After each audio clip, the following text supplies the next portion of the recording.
ಬರ್ತಾ ಇದ್ದೀರಿ.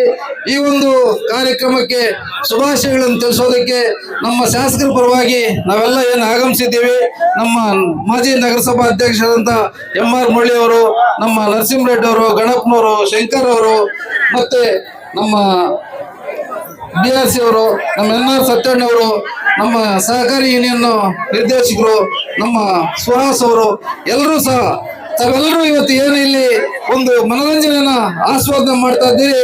ಇದು ಶಾಶ್ವತ ಅಲ್ಲ. ಇದರ ಜೊತೆಗೆ ನಿಮ್ಮ ಬದುಕನ್ನ ರೂಪಿಸ್ಕೊಳ್ತಕ್ಕಂಥ ಕೆಲಸವನ್ನು ಮಾಡಬೇಕಾಗಿದೆ. ಇವತ್ತು ಏನು ಯುವಕರೆಲ್ಲ ಬಹಳಷ್ಟು ಜನ ಇಲ್ಲಿದ್ದೀರಿ. ಈ ದೇಶದ ಆಸ್ತಿ ಅಂತಂದ್ರೆ ತಾವು ಇವತ್ತಿನ ಯುವಕರು ಏನಿದ್ರಿ, ನಮ್ಮ ದೇಶದ ಆಸ್ತಿ ನೀವು. ನಿಮ್ಮ ಒಂದು ಜೀವನವನ್ನು ರೂಪಿಸ್ಕೊಳ್ಳೋದು ಸಹ ಬಹಳ ಮುಖ್ಯವಾಗಿರುತ್ತೆ.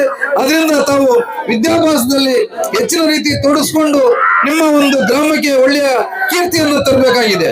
ಇವತ್ತು ಈ ರೀತಿ ಒಂದು ಕಾರ್ಯಕ್ರಮಗಳೇನಿದೆ, ಇದು ನಿಜವಾಗಲೂ ನಮ್ಮ ಭಾರತ ದೇಶದಲ್ಲಿ ಅವಶ್ಯಕತೆ ಇರ್ತಕ್ಕಂಥದ್ದು.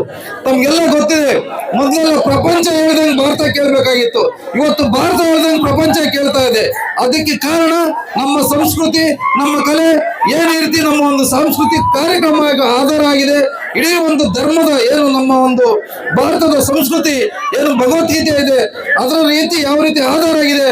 ಅದರಿಂದ ಇವತ್ತು ಇಡೀ ಪ್ರಪಂಚ ನಮ್ಮ ದೇಶದ ಕಡೆ ಗಮನ ಕೊಡುವಂತ ಪರಿಸ್ಥಿತಿ ಇದೆ.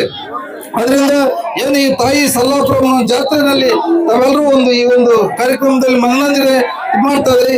ಯಾವಾಗಲೇ ನಮ್ಮ ಸತ್ಯಣ್ಣವ್ರು ಹೇಳ್ತಾ ಇದ್ರು, ಏನು ನಮ್ಮ ಪೊಲೀಸ್ ಇಲಾಖೆಯವರು ಬಂದಿದ್ದಾರೆ, ಅವರು ಸಹ ನಮ್ಮ ರೀತಿ ಮನುಷ್ಯರೇ. ಇವತ್ತು ಅವರು ಮೈಯೆಲ್ಲ ಕಣ್ಣಿಟ್ಕೊಂಡು ಈ ಒಂದು ಕಾರ್ಯಕ್ರಮ ಏನಿದೆ ಶಾಂತಿಯುತವಾಗಿ ನಡೀಲಿ ಅಂತ. ಇವತ್ತು ಬೆಂಕಿ ಕಂಡು ಎಷ್ಟಿರುತ್ತೆ, ಬಹಳ ಚಿಕ್ಕದು, ಅದರಿಂದ ಎಷ್ಟು ಬೇಕಾದ್ರೆ ಬೆಂಕಿ ಆಗುತ್ತೆ. ಆ ರೀತಿ ಪೊಲೀಸರು ನೋಡೋಕೆ ಸೌಮ್ಯ ಕಾಣಿಸ್ತಾರೆ. ಅವ್ರು ಏನಾದ್ರು ಪರಿಸ್ಥಿತಿ ಕೈ ಮೀರ್ತಾ ಇದೆ ಅಂತಂದ್ರೆ ಅವರು ಬೃಹದಾಕಾರವಾಗಿ ಬೆಂಕಿ ಹಾಕ್ತಾರೆ. ಅದರಿಂದ ತಾವೆಲ್ಲರೂ ಇದುವರೆಗೂ ನಮ್ಮ ಜಯರಾಮ್ ರೆಡ್ಡಿ ಅವರು ಹೇಳ್ದಂಗೆ ಬಹಳ ಸಂತೋಷ. ನಮ್ಮ ವಕೀಲರು ಹೇಳ್ತಾರೆ, ಇದುವರೆಗೂ ನಮ್ಮ ಒಡ್ಡಳಿನಲ್ಲಿ ಯಾವುದೇ ಒಂದು ಸಣ್ಣ ಗಲಾಟೆ ಕೂಡ ನಡೆದಿಲ್ಲ ಅಂತ.